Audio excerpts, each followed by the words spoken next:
무엇을 믿느냐 하면 성경을 믿는다고 답한다고 그랬지요. 구체적으로 무엇을 믿느냐고 이렇게 또 묻는다면 예수님을 믿는다 이렇게 답을 하게 됩니다. 예수님은 직접 말씀하시기를 성경은 자기에 대해서 증언하는 책이다 이렇게 말씀했는데, 구약 성경은 예수님을 예비한 책이고 신약의 사복음서는 예수님을 제시한 책이고 사도행전과 이 역사서는 이 서신서는 예수님을 전파한 책이며 마지막 성경인 요한계시록은 예수님의 재림과 함께 모든 것이 완성되는 것을 설명한 책이다 그랬습니다. 예수님의 지상 12제자 가운데 가장 사랑을 많이 받았던 제자가 사도 요한인데, 그분은 하나님께 영감을 받아서 요한복음과 요한 1, 2, 3서 그리고 요한계시록이라는 5권의 성경을 기록을 했습니다. 우리가 신약성경 맨 앞에 나오는 4개의 복음을 복음서라고 그러는데, 앞에 마태복음과 마가복음과 누가복음을 같은 관점에서 기록을 했다 해서 공관복음이라고 말하지요. 그리고 요한복음은 4번째 배치된 성경이다 해서 사복음서다 이렇게 말하는데, 앞에 공관복음이 예수님의 행적에 대해서 집중적으로 기록을 했다 그러면 요한복음은 앞에 공관복음과 8% 정도밖에 일치하지 않습니다. 나머지 92%는 독창적인 내용을 담고 있는데, 별개의 내용이 아니라 앞에 예수님에 대한 행적에 대해서 설명된 부분을 재해석을 해서 기록을 했는데, 특별히 요한복음은 이 하나님께서 보내신 예수님이 하나님이고 하나님의 아들이다.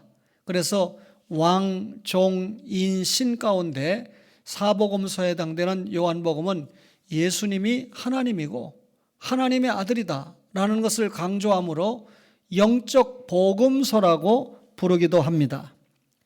사도 요한은 요한 1, 2, 3서도 기록을 했는데 AD 90년경에 에베소에서 기록한 것으로 생각을 합니다. 근데 우리가 로마서 그러면 로마 교회 보낸 편지고, 고린도 전후서 그러면 고린도 교회 보낸 편지지만, 요한 1, 2, 3서는 특정한 사람에게 보낸 것이 아니고 모든 성도들에게 보낸 편지라고 해서 우리가 공동서신이라고 이야기를 합니다. 그런데 특별히 요한 1서를 보면요, 하나님과 성도 간의 교제, 그리고 이 거짓 교사, 그리고 거짓 교훈을 물리치라고 하는 교훈, 그리고 세 번째가 그리스도인의 이 생활과 그리스도인의 사랑을 강조하는 부분을 특별히 강조를 했습니다. 그런데 그 뒤에 나오는 요한 2서와 요한 3서는 요한 1서에서 이미 강조한 것을 다시 강조하는데요, 예컨대 요한 2서는 거짓 교사를 경계해라, 오늘날로 말하면 이단을 경계해라 라고 하는 것을 집중적으로 설명을 하고 있고, 요한 3서는 교회 안에 문제를 일으키는 문제 인물에 대해서 이 경계를 하는데, 특별히 으뜸되기를 좋아하는 디오드레베를 설명을 하면서 교회 그리스도인의 생활 가운데 사랑을 잃어서는 안 된다라고 하는 것을 강조합니다. 오늘 여러분과 제가 요한 1서 3장 6절을 함께 보았는데, 이 요한 1서에서 드러나는 전체적이고 신학적인 문제는 완전함에 관한 문제입니다. 오늘 읽은 본문에 그 안에 거하는 자마다 범죄하지 아니하나니 범죄하는 자마다 그를 보지도 못하였고 그를 알지도 못하였느니라 그랬습니다. 우리가 신앙생활하면서 중생받았다, 거듭났다 라고 하는 말 많이 들어봤잖아요. 그런데 거듭난 사람은 범죄하지 아니하나니 이 말 어떻게 해석을 해야 될까요? 거듭났다, 범죄하지 않는다 라고 하는 말은 완전론을 설명하는 말인데, 지상의 성결교회는 이 완전론을 오해하면서 출발을 했습니다. 그래서 성결교회는 이 여러 성경 가운데 요한 1서라고 하는 성경을 대단히 생명처럼 여기고 있습니다.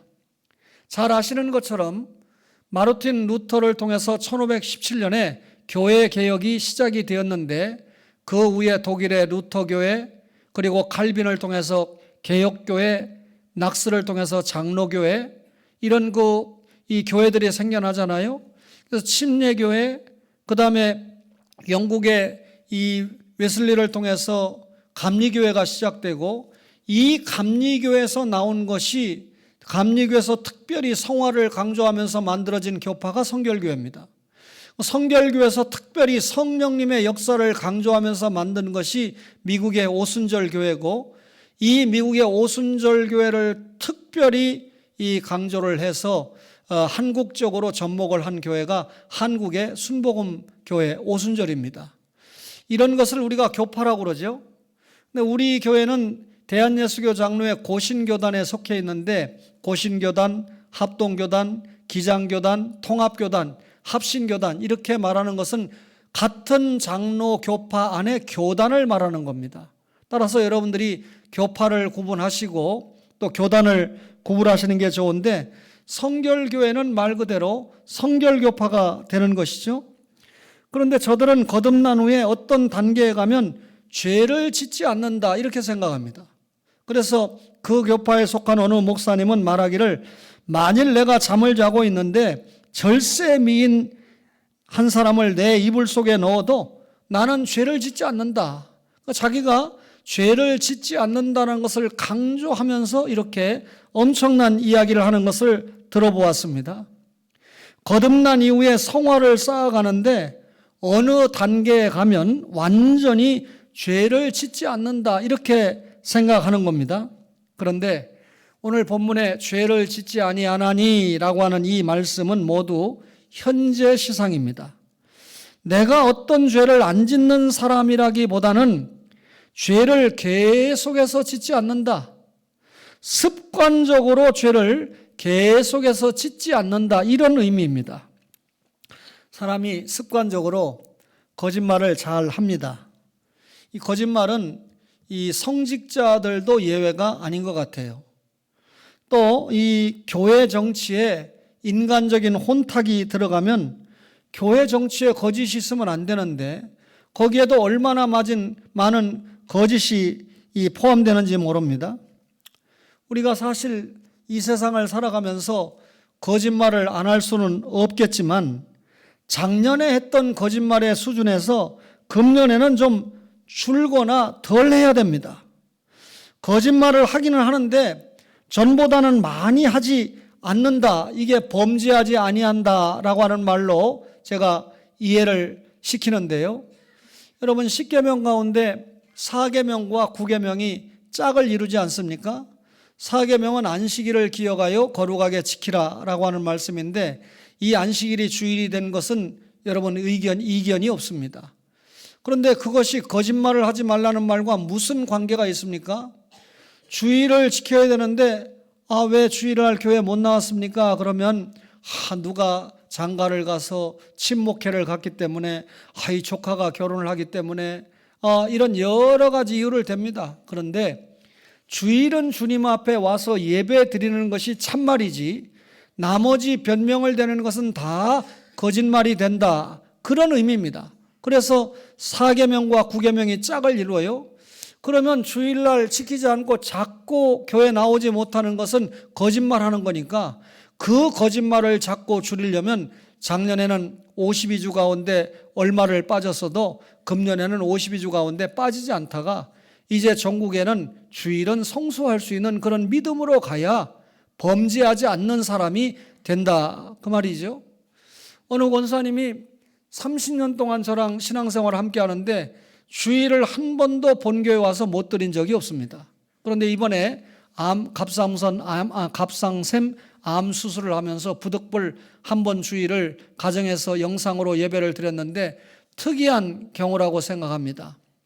설교하는 여러분의 목사도 외국에 가서 집회를 하는 경우에는 주일을 외국에서 지켰으니까 그건 주일을 성수했다고 보고요.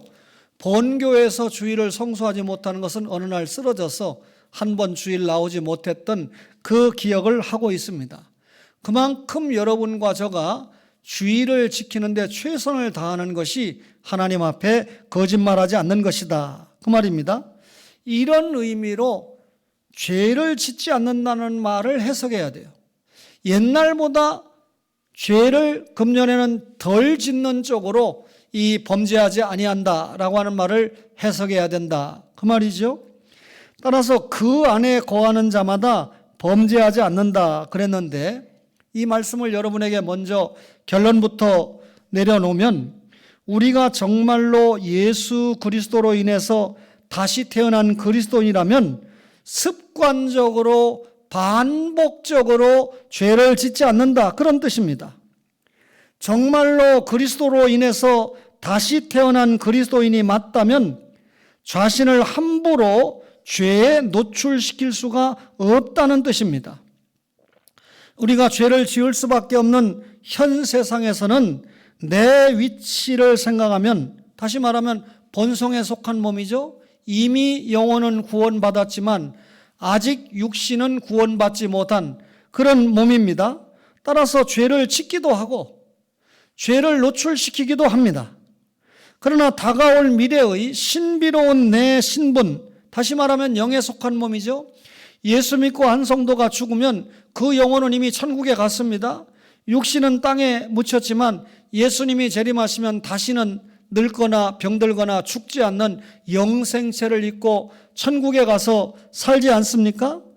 따라서 여러분, 이 다가올 미래의 신비로운 내 신분, 영에 속한 몸을 생각하면 현 세상에서도 결코 죄를 지을 수가 없다, 그런 말입니다. 그럼에도 누구든지 죄를 짓습니다. 그러나 거듭난 성도라면 습관적으로 죄를 짓지는 않습니다. 반복적으로 습관적으로 죄를 짓는다면 그 사람이 과연 예수 안에 있는 사람인가를 의심해 봐야 됩니다. 어떤 사람이 노름을 시작을 했습니다. 그런데 그날 남의 돈을 좀 땄습니다. 그러니까 회개하지 않아요. 그런데 다음 날 가서 돈을 더 잃었습니다. 그러니까 하나님, 제가 다시는 노름을 하지 않겠습니다. 그래 놓고 하루도 지나지 않아서 또 가서 노름해요. 또 가서 잃었습니다. 하나님, 제가 노름하지 않겠습니다. 이 손을 자를 만큼 회개합니다. 해놓고 와서 다음 날 또 노름합니다. 여러분, 이렇게 예수 믿는 사람은 습관적으로 반복적으로 죄를 짓지 않는다. 그러면 이렇게 습관적으로 반복적으로 죄를 지었다면 그 사람이 중생을 받은 사람인가를 생각해 봐야 돼요. 여러분, 크리스찬이 조심해야 될 7계명도 마찬가지입니다.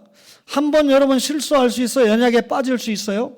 하나님 앞에 통렬하게 회개하고 끊어내면 괜찮은 겁니다.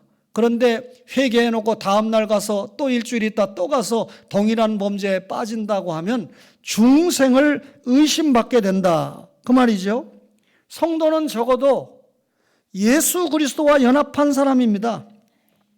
우리가 예수님과 연합해서 이 몰두에 살다 보면 때로 우리가 기도를 할 때 내가 기도하는 것이 아니라 내 안에 들어와 계신 예수님이 나를 대신해서 기도해 주시는 것과 같은 그런 몰입을 할 때가 있습니다. 어떤 성도가 신경질을 잘 내요. 화를 잘 냅니다. 성질이 나면 밥상도 한 번씩 없고 또 이 가정에서 폭력도 행사합니다. 그러나 그 앞에 누가 있다면, 자기가 존경하는 선생님이 있다든지 혹은 목사나 장로님이 있다든지 사랑하는 어떤 사람이 있다면 그런 폭력을 행사하겠습니까? 그런 화를 내겠습니까? 그런 실수 안 하지요. 절제하지요. 참지요.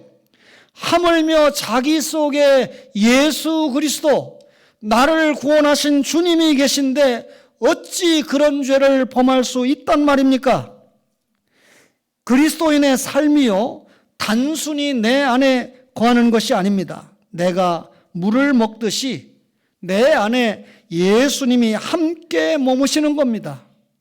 단순히 내 곁에 예수님이 계신 것이 아니고요, 물이 내 안에 들어와 있는 것처럼 주님이 내 안에 계시는데 어찌 우리가 죄를 범할 수 있습니까?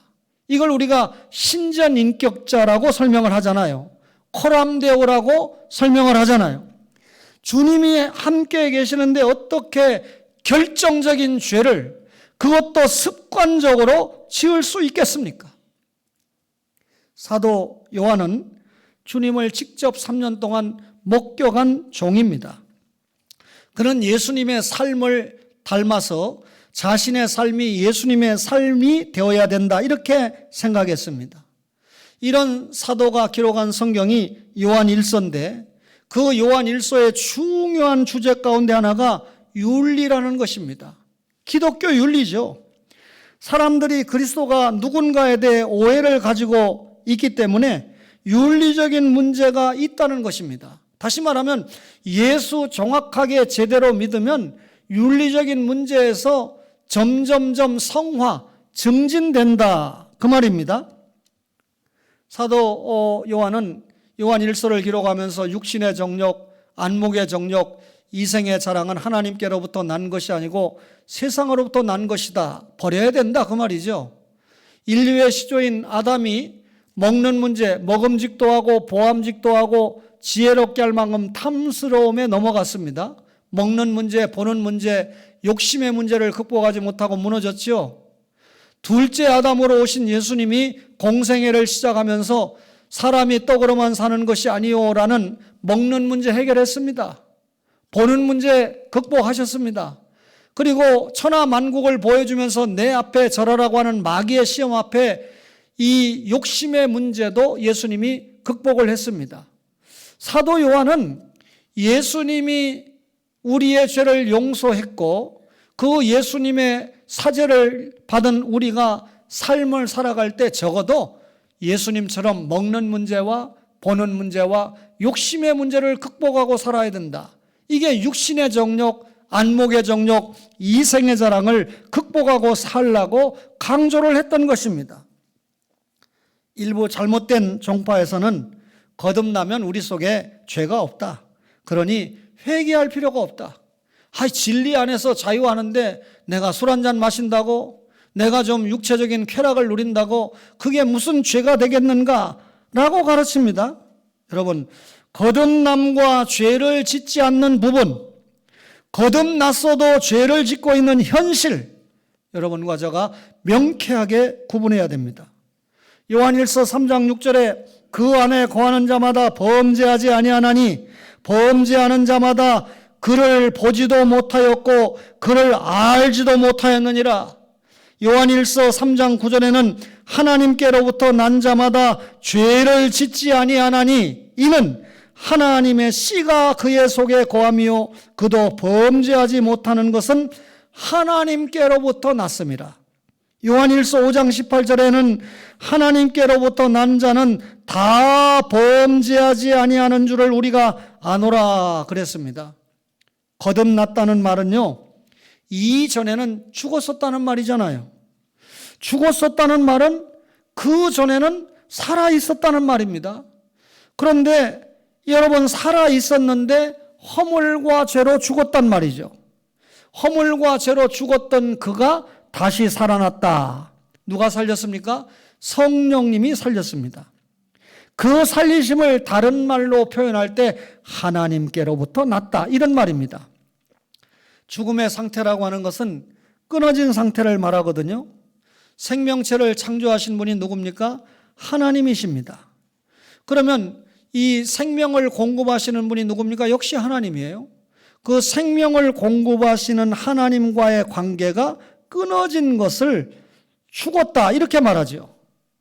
사람이 죽어서 화장을 해서 재가 된다고 해서 그 사람이 완전히 없어집니까? 물 한 방울이라도 과학적으로 없어지지 않습니다. 잠시 끊어지는 것뿐입니다. 끊어진 육체가 생명을 멈추고 있죠. 이런 상태에서 다시 살아나는 것이 거듭남입니다. 죽었던 영혼이, 하나님과 관계가 끊어졌던 영혼이 다시 살아나는 것이 거듭남이라, 그 말입니다.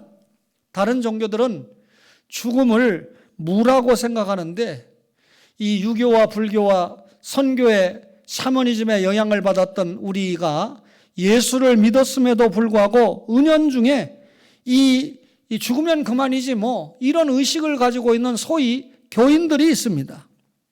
사람이 이 세상에서 70이요 강건하면 80이라고 합니다. 그런데 그나마 수고와 슬픔뿐이라고 모세가 시편 90편 10절에 고백하지 않습니까? 꽃이 줄기에서 떨어져서 이 화병에 꽂혀 있을 때 며칠 동안은 살아있는 것처럼 보입니다. 이처럼 70년, 80년의 인생이 잠시 동안 이 가지에서 떨어진 이 꽃이 살아있는 것처럼 보이는 것처럼 70년, 80년 살아가는 동안에 살아있는 것처럼 보입니다. 그러나 본질은 누구에게서 끊어진 거죠? 아담 이후의 모든 인간의 본질은 하나님과 관계가 끊어진 거죠. 죽은 상태죠. 그 끊어짐의 근원이 뭡니까? 죄 때문 아닙니까? 따라서 그 영혼을 누가 붙잡고 있습니까? 사탄이 붙잡고 있습니다. 마귀가 인간의 영혼을 낚아챕니다. 성령님과 끊어진 영혼을 즉시 사탄이 낚아채 가버리는 겁니다. 그런데 성령님께서 그 죽음의 상태에서 우리를 다시 살리신다. 이것이 사람의 조건이나 사람의 공로로 되는 것이 아니라 하나님의 주권적인 역사에 의한 하나님의 선물로 가능하다고 에베소 2장 8절은 말씀하지 않습니까? 따라서 우리가 죽었던 영혼이 다시 살아났다, 거듭났다. 그 거듭난 사람, 중생받은 사람의 첫 번째 반응이 믿음입니다. 그리고 회개와 신앙, 회심입니다. 믿음은 중생을 받은 후에 일어나는 것이지 우리가 믿었기 때문에 중생이 되는 것이 아닙니다. 우리가 믿었기 때문에 중생이 되면 사람의 공로로 중생받는 거 아니겠어요? 하나님이 살리신 후에 생명의 반응이 중생인 거죠. 그래서 소명과 중생, 회개와 신앙, 칭의와 양자, 이게 구원을 받는 자격이라고 하면 구원받은 신자가 곧바로 거룩한 생활, 성화 생활을 감당하는 거죠. 끝까지 하나님께서 견인해 주죠. 그리고 영화의 경지에 이르도록 인도해 주시는 겁니다. 예수님 앞에 섰을 때 저는 죄인입니다 라고 고백하는 것이 회심입니다. 우리가 누구 속에서 예수님 안에서 죄사함을 받았잖아요. 우리가 죄로 말미암아 받을 징계는 예수님께서 대신 십자가에서 보혈을 흘리시면서 대신 다 받지 않았습니까? 우리가 죄를 깨닫고 난 후에 예수님을 영접하고 믿음을 가집니다. 따라서 성도는 한마디로 말하면 예수를 믿는 사람들입니다. 하나님께서 예수 믿는 믿음을 통해서 하나님 자신 앞에 나오고 하나님의 존재를 믿도록 하는 것입니다. 오늘 거룩한 주일에 예수님을 믿기 때문에 예배드리러 나왔고 예수님을 믿기 때문에 지금 목사의 설교를 진지하게 듣고 있는 것입니다. 거듭난 이후에 성도에게는 정말 천국이 있을까? 이런 일이 있을 수 없습니다. 삼위 하나님이 정말 계실까? 이런 의심을 할 수가 없습니다. 모든 존재가 하나님의 존재가 천국의 실존이 예수 그리스도 안에서 다 믿어지는 것입니다. 그런데 무신론자나 칼 마르크스나 공산주의 등은 절대적으로 하나님의 존재를 부인하죠. 여러분, 이 푸틴이 우크라이나를 침범해서 지금 얼마나 세계적인 비극을 우리가 눈앞에 보고 있습니까? 아마 이 우크라이나의 성도들 가운데 성도가 아니라도 가족이나 누가 이 전쟁 중에 희생이 됐다 그러면 러시아를 영원한 적으로 생각을 할 것입니다. 우리도 마찬가지죠. 동작동 국립묘지나 대전 현충원에 이 월남이나 특별히 6.25 전쟁에 희생된 가족이 있다 그러면 빨갱이 그러면 완전히 이가 갈릴 정도로 증오하고 경계하지 않겠습니까? 그들은 그렇게 피해를 받기 때문에 증오하지만 예수 믿는 우리가 공산주의를 싫어하는 것은 공산주의는 하나님의 존재를 부정합니다. 예수 믿지 않습니다. 교회를 말살시키는 것이 그들의 정책입니다. 여러분, 북한에 교회가 있다고 해서 종교의 자유, 특별히 기독 신자에게 자유를 주었다고 생각합니까? 결코 그렇지 않습니다. 급변하는 세계 속에서 살기 위해서 우리도 인권이 있고 종교의 자유를 보장하는 국가입니다라고 하는 거짓 홍보를 위해서 여러분 이 몇 개의 교회를 세워놨을 뿐이죠. 하나님의 존재를 부인합니다. 예수 믿지 않으면 하나님 믿는 거 아닙니다. 성경에 예수를 안 믿으면 아버지도 없습니다. 예수를 부인하는 것은 하나님의 존재를 부인하는 것입니다. 따라서 유대인들은 하나님 믿지 않습니다. 유대인들 가운데 광신자들만 하나님을 시인할 뿐이다 라고 이 이스라엘 이 문화 역사에 유명한 유대의 랍비가 와서 강의를 했습니다. 자기들은 하나님 믿지 않는다. 무슨 말입니까? 예수 믿지 않는데 무슨 하나님을 믿는다고 말할 수 있느냐 그 말입니다. 실제로 유대인들이 예수님이 사람의 몸을 입고 이 땅에 오셨는데 그 예수님을 구세주로 받아들이지 않고 오히려 자신과 자신들의 후손들이 죄를 받겠다고 하면서 십자가에 내던지지 않았습니까? 유대인들은 예수 믿지 않아요. 예수 안 믿는데 어떻게 하나님을 믿을 수 있습니까? 아담이 범죄 타락한 이후에 하나님께서 예수님의 십자가와 부활을 믿는 자만이 나와의 관계가 회복된다. 이게 영생의 시작 아닙니까? 우리가 생각하는 천국 영생의 시작 아닙니까? 아들이 없는 자는 하나님이 없는 것입니다. 이런 점에서 지금 저 육적인 이스라엘은 확실하게 하나님과 끊어졌습니다. 요한복음 3장 3절 이하에 사람이 거듭나지 아니하면 하나님 나라를 볼 수 없고 물과 성령으로 나지 아니하면 하나님 나라에 들어갈 수 없다. 성령님은 확실하게 우리에게 거듭나게 하십니다. 그러면 이게 물과 성령 그런데 물이 뭐죠? 말씀을 이야기합니다. 우리가 거듭나는 것은 말씀과 성령으로만 거듭납니다. 죽어있는 영혼, 아직은 거듭나지 않은 영혼을 성령님이 살리시는데 성령님이 뭘 가지고 살립니까? 말씀을 가지고 살리십니다. 믿으시기를 바랍니다. 그러므로 거듭나지 않으면 아무리 대학을 나오고 박사학위를 가지고 있다고 해도 하나님의 말씀을 알아들을 수가 없는 것입니다. 하나님의 말씀을 알아들을 수 있는 영혼은 물과 성령으로 거듭난 영혼이다. 그 말입니다. 에스겔서 37장을 보면 하나님이 그의 영을 데리고 마른 뼈들을 소생시키십니다. 여기 영은 성령님을 가리키지요. 성령님을 가장 알기 쉽게 여러분에게 설명한다고 하면 기라고 말씀을 드릴 수 있습니다. 성부 하나님과 성령 하나님께서 택정함을 입은 사람에게로 가서 생기를 불어넣으시면 그 사람이 하나님의 생기, 성령을 받아서 살아납니다. 마치 죽은 뼈들이 살아난 것처럼 말입니다. 따라서 성령 받음, 중생 받음, 그리고 이 살아남 똑같은 말입니다. 거듭나는 것은 성령님이 하시는데 그 매개체가 말씀이라는 것이죠. 말씀이 죽은 사람에게 들리도록 전도자를 통해서 성령님이 감동하시는 겁니다. 그러니 이 시간에 목사로 세움을 받은, 적어도 여러분의 영혼을 책임진 담임 목사로 세움을 받은 목사가 지난 주간에 손자 봤다고 손자 이야기나 하고, 자기가 어떤 취미를 가지고 있다고 이 취미 이야기나 하고, 세상 돌아가는 이야기나 하고, 어떻게 하면 육신의 건강을 지킬 수 있는가, 인터넷에 더 보면 다 알 수 있는 정보나 이야기하면 그거는 성도들의 영혼을 죽이는 목사입니다. 오해하지 마세요. 따라서 여러분들이 좀 어렵게 생각되다 할지라도 하나님의 말씀을 계속해서 여러분에게 전할 수밖에 없는 것이 목사의 실존이고 목사의 사명이고 목사의 의무가 되는 것입니다. 다시 살아났을 때 우리의 죄는 완전히 속죄받습니다.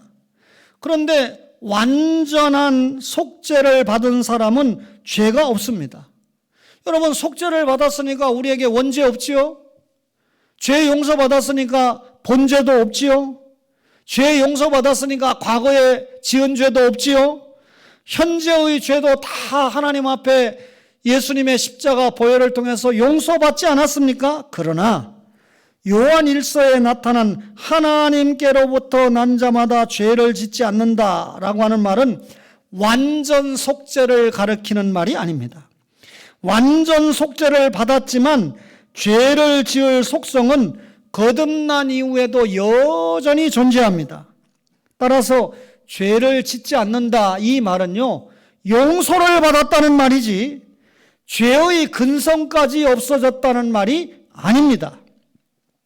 로마서에서 바울이 오호라 나는 곤고한 사람이로다 이 사망의 몸에서 누가 나를 건져내랴 그랬잖아요. 이 말은 바울이 속죄를 받지 못했다고 생각해서 한 말이 아닙니다. 결코 정죄함 없습니다. 생명의 성령의 법이 사망의 법에서 해망을 시켰습니다. 하나님이 자기 아들을 죄 있는 육신의 모양으로 보내서 죄 싹은 사망이라고 하는 율법의 요구를 다 이루셨습니다. 따라서 그러므로 거듭났을 때 우리의 죄는 다 용서, 속죄를 받았습니다. 죄를 용서받았는데도 뭐가 남아있습니까? 죄의 근성이 완전히 없어진 건 아닙니다. 왜? 우리의 영혼은 이미 구원받았지만 아직 육신이 구원받지 못했기 때문에 그렇습니다. 분명히 우리 속에 죄는 없습니다. 그런데 뭐가 있습니까? 죄를 지을 근성이 있습니다. 예수를 믿어도 이 근성이 안 없어지는 거예요. 죽을 때까지 죄의 근성을 가지고 있기 때문에 계속해서 예수 믿는다고 하면서도 죄를 짓는 겁니다. 그래서 예수 믿는 사람들이 교회에 오면 늘 회개하죠. 이것은 구원론적인 회개를 하는 것이 아니라 성화론적인 회개를 하는 거죠. 우리의 원죄를 회개하는 것은 딱 한 번으로 끝납니다. 그런데 이 죄의 근성 때문에 세상을 살아가면서 알면서 모르면서 짓는 이 죄 때문에 늘 연약한 우리가 하나님 앞에 회개하는 거죠. 구원받은 성도라 할지라도 죄의 근성은 누구에게나 있습니다. 잠잠히 있다가도 어느 순간 나도 모르게 죄의 근성이 욱 하고 올라온다는 것이죠. 그러므로 신앙생활을 하는 중에 이 근성을 통제할 수 있어야 됩니다. 죄의 근성을 끌어내려는 세상과 마귀의 유혹을 물리쳐야 됩니다. 내 속에 있는 이 죄의 근성을 마귀가 자꾸 불러내서 우리로 하여금 죄를 짓게 한다는 말입니다. 따라서 우리가 전쟁 중에 최고의 전쟁이 뭡니까? 죄와의 전쟁, 마귀와의 전쟁, 자기와의 전쟁, 세상과의 전쟁을 할 줄 알아야 돼요. 그런데 이런 전쟁에 대한 승리는 뭐가 보장합니까? 믿음이 없으면 불가능해요. 믿음이 있을 때 이런 전쟁에서 승리할 수 있다. 그 믿음이 뭡니까? 성경을 믿는 것이고 예수를 믿는 믿음 아닙니까? 따라서 이 믿음이 성도의 생활 중에 자연스럽게 사랑과 윤리를 창출하는 겁니다. 믿음이 없는데 무슨 하나님 사랑, 믿음이 없는데 무슨 이웃 사랑, 믿음이 없는데 무슨 가족 사랑입니까? 여러분과 저가 믿음이 있으면 정말 가족이 지옥 가는데 참을 수 있어요? 날마다 울 수밖에 없어요. 그 영혼을 구원시키기 위해서 모든 것을 동원할 수밖에 없습니다. 구원받은 저와 여러분이 죄악의 사슬을 끌어내는 영적인 전투, 여러분 세상과의 싸움, 나와의 싸움, 마귀와의 싸움, 여러분 계속해서 이겨야 됩니다. 여러분 이 싸움에서 이기려면 어떻게 됩니까? 말씀과 성령으로 구원받았지만 여전히 말씀으로 충만하고 성령 충만할 때 가능하다고 계속 말씀하지 않습니까? 1517년에 마르틴 루터가 교회 개혁을 일으켰다 그랬는데 이 2주 만에 전 독일에 이 개혁 사상이 퍼지고 한 달 만에 전 유럽에 개혁 사상이 퍼져서 천주교가 지배하던 유럽이 무너지고 거의 절반 이상이 기독교로 넘어오게 됩니다. 개신교라고 하는 이름을 타고 넘어오게 되는데 독일은 루터교가 만들어졌죠. 그런데 독일이 루터교로 만들어진 이후에 10년 만에 다시 상당수가 천주교로 돌아갑니다. 왜 그런 줄 아십니까? 여러분, 루터는 천주교회가 면죄부 팔고 예수 믿는 믿음으로 구원받는데 자꾸 인간의 공로로 구원받는다고 가르치니까 오직 의인은 믿음으로 구원받는다라고 하는 칭의론을 강조했습니다. 여기에 목숨을 걸었죠. 그러다 보니까 이 루터가 주장하는 것은 칭의론을 강조했는데 그로부터 한 세대 뒤에 칼빈은 믿음으로 말미암아 구원받는 건 당연하지. 그리고 예수 믿고 구원받은 사람이 행함으로 상을 받는다는 성화론을 강조하게 됩니다. 루터가 대략 한 80%를 칭의론을 강조하고 마지막에 20%를 성화론을 강조했다면 칼빈은 적어도 자기의 모든 저술을 통해서 50% 이상을 성화론을 강조를 한 것입니다. 믿음으로 구원받는다. 이게 복음주의입니다. 행함으로 말미암아 행함이 없는 믿음은 죽은 믿음이다. 예수 믿는 신자의 믿음, 구원받은 믿음을 행함으로 보여야 된다라고 주장하는 것이 우리 개혁주의입니다. 한국에서 개혁주의의 첨단을 달리는 교단이 고신교단이 아니라고 하는 목사가 있다면 역사나 전혀 흐름을 모르는 사람이죠. 그런데 우리 고신교단에서 대한민국에서 제일 먼저 구속사라고 하는 말을 사용했습니다. 정확하게 말하면 고신대학의 학장 총장을 지냈던 황창기 박사님이 구속사라는 말을 자기 책에 언급을 했는데 이것을 어느 목사님이 구속사를 많이 활용을 해가지고 한국의 구속사라는 용어가 상당히 만연되어 있지만 사실 여기에서 고신의 쇠퇴가 왔습니다. 제일 좋은 진리를 발견해 놓고 구속 역사만 강조했지 구속 역사에 상응하는 믿음의 반응인 성화를 강조하지 못했습니다. 교리만 강조했지 생활을 강조하지 못한 그런 교단이 되고 말았습니다. 그러다 보니까 고신교단이 한국교회 전체적인 어떤 신앙과 생활을 주도하는데 역부족이 나타나는 하나의 결과가 되고 말았습니다. 그러면 어떻게 해야 됩니까? 지금이라도 여러분과 저가 여러분 믿음으로 말미암아 구원받는 것은 당연하고 그리고 구원받은 신앙을 우리의 생활을 통해서 나타나야 됩니다. 제사장 나라가 되려면 반드시 거룩한 백성이 담보가 돼야 됩니다. 루터가 어느 날 이 어둠컴컴한 이 길을 가는데 뭔가 걸려가지고 넘어졌어요. 보니까 사람이 술이 잔뜩 채가지고 독일 사람이 거기에 누워있는 겁니다. 그래서 깜짝 놀라서 사람을 일으켜놓고 보니까 이 사람이 루터가 얼마나 유명합니까? 그 지역에서 얼굴을 알아보는 거예요. 그러면서 루터에게 뭐라고 합니까? 루터 선생님, 제가 예수 믿는 믿음으로 말미암아 구원받았기 때문에 아무 상관없어요. 구원받았기 때문에 술 먹어도 되고 구원받았기 때문에 노름해도 되고 구원받았기 때문에 바람 펴도 되고 이렇게 나오니까 루터가 깜짝 놀라 충격을 받아가지고 뒤늦게 그나마 칭의론의 강조를 하다가 성화론을 약간 언급을 한 것입니다. 그러니 여러분 오늘 범죄하지 아니한다 할 때 우리가 완전 속죄를 받았지만 여전히 죄 지을 근성이 우리에게 남아있다 없다? 남아있다는 겁니다. 그러니 이걸 철저하게 영적인 전쟁을 통해서 이기려면 말씀 충만, 성령 충만해야 돼요. 늘 하나님의 말씀을 사모하고 주일 설교 듣는 걸로 부족하니까 새벽에도 나오고 또 수요일도 나오고 그날 새벽에 못 나왔으면 새벽기도 설교를 돌려서 다시 한번 들어보고 말씀을 깨닫고 해서 말씀 충만하면 성령 충만하고 성령 충만하면 은혜 충만하고 그런 성도가 자신과의 싸움에서 마귀와의 싸움에서 세상과의 싸움에서 승리하고 결국 신전인격과 인화협동적인 인격과 문화적인 인격자를 이루고 하나님 중심, 성경 중심, 교회 중심의 생활을 할 수 있는 것입니다. 이제 우리 교회가 마음껏 예배를 드릴 수 있는 이 시기를 회복했습니다. 물론 다른 교회도 마찬가지지만 이제 빨리 돌아와야 됩니다. 코로나19를 핑계대고 교회 나오지 못했던 가족들 예배의 자리에, 교제의 자리에 나와야 됩니다. 그래서 하나님의 몸된 지체로서의 사명을 잘 감당함으로 하나님 앞에 예비된 복을 받아 누리는 초원의 모든 가족들이 되시기를 주님의 이름으로 간절히 바랍니다.